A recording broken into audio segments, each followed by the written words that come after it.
So crazy. All right. Apparently, I can wave my hand and start the recording.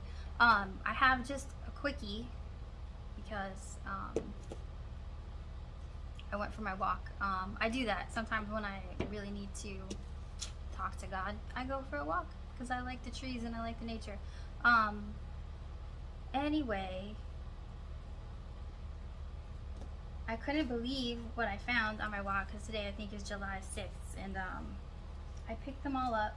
So we have this early harvest that I was surprised to find. I didn't think it was time for this. And so what I thought of as I decided to pick those up and keep them is that this is just the beginning. And it made me think about how every beginning is a means to another ending, and how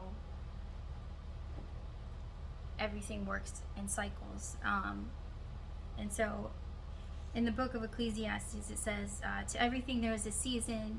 This is chapter 3. To everything there is a season and a time to every purpose under the heaven. A time to be born, a time to die, a time to plant, and a time to pluck up that which is planted.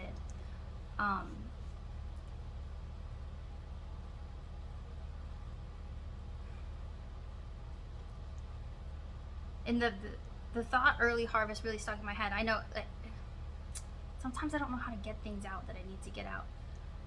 But I really think we need to recognize that evolution is a thing. And we all have cycles, beginning and endings. We create and recreate. We're all born and grow up and we die, and everything is kind of renewed and recycled. But in the spirit of evolution, sometimes we need to cycle up and start things new.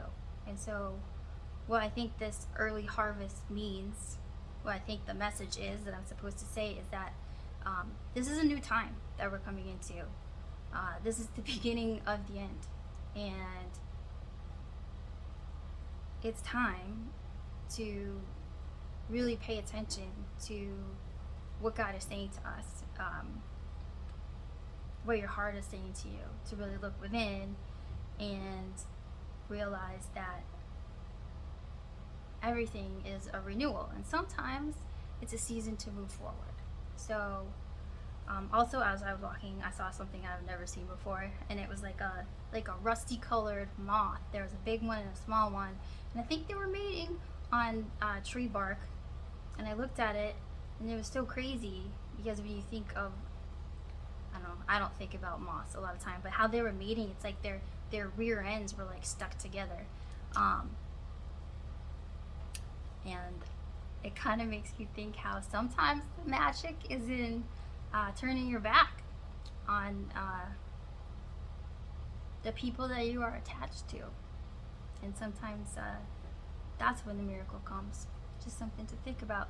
So just a quickie. And I realize I don't have any makeup on. I don't look very nice. I haven't had my breakfast, even though it's 6-something p.m. I don't even know what time it is. But even the most, one of the people in my life who hurt me the most taught me a very important lesson. When we were younger, we were not allowed to eat and have our breakfast until the animals were fed. Not that you're animals, I'm just saying I felt it important to say this short message before I went ahead and got my breakfast. So I was surprised by this here early harvest. I didn't think it was time yet, but the times are changing, and this is just the beginning. So take it how you feel it. I love you. Talk soon.